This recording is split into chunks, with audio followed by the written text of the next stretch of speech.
സൗദിയുടെ പണം, പാകിസ്ഥാന്റെ ബോംബ്, തുർക്കിയുടെ ആയുധം, ഇതെല്ലാം കൊണ്ടൊരു ഇസ്ലാമിക് നാറ്റോ രൂപം കൊള്ളാനായിട്ട് പോകുന്നു എന്നുള്ളതാണ് ഏറ്റവും പ്രധാനപ്പെട്ട കാര്യം.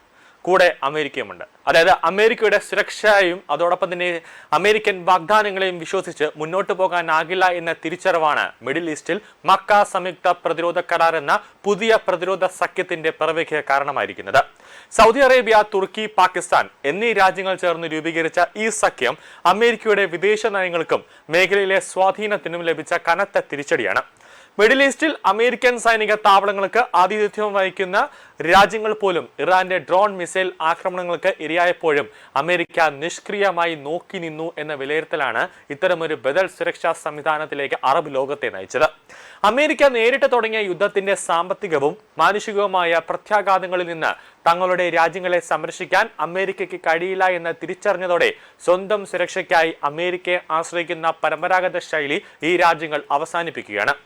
അതേസമയം ഈ സഖ്യത്തിലെ പാകിസ്ഥാന്റെ പങ്കാളിത്തം രാജ്യത്തിനകത്തും കടുത്ത ആഭ്യന്തര എതിർപ്പുകൾക്കും വിവാദങ്ങൾക്കും വഴിവെച്ചിട്ടുണ്ട്. ലോകത്തിലെ ഒരേ ഒരു ആണവ ശക്തിയായ മുസ്ലിം രാജ്യമെന്ന നിലയിൽ പാകിസ്ഥാൻ ഈ സഖ്യത്തിന്റെ പ്രധാന സൈനിക ശക്തിയാണെങ്കിലും പ്രമുഖ ഷിയ പുരോഹിതനായ അഗാ സയ്യിദ് ജവാദ് നഖ്വിയുടെ നേതൃത്വത്തിലുള്ള വിഭാഗങ്ങൾ ഇതിനെതിരെ ശക്തമായി തന്നെ രംഗത്ത് വന്നിട്ടുണ്ട്. ഈ ത്രികക്ഷി കരാർ പാകിസ്ഥാനെ മിഡിൽ ഈസ്റ്റേൺ സംഘർഷങ്ങളിലേക്ക് മനഃപൂർവ്വം വലിച്ചഴയ്ക്കാനുള്ള അമേരിക്ക അറബ് ഗൂഢാലോചനയുടെ ഭാഗമാണെന്നാണ് അവരുടെ ആരോപണം.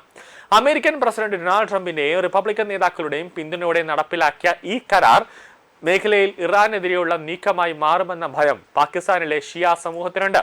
അമേരിക്കയുടെ താൽപര്യങ്ങൾക്ക് വഴങ്ങി സ്വന്തം സുരക്ഷയും അയൽ രാജ്യങ്ങളുമായുള്ള ബന്ധത്തെയും അപകടത്തിലാക്കരുതെന്ന് പാകിസ്ഥാൻ ഭരണകൂടത്തിന്റെ മുന്നറിയിപ്പ് ലഭിച്ചതോടെ സഖ്യത്തിൽ തുടരുന്നത് പാകിസ്ഥാൻ വലിയ നയതന്ത്ര വെല്ലുവിളിയായി മാറിയിരിക്കുകയാണ്.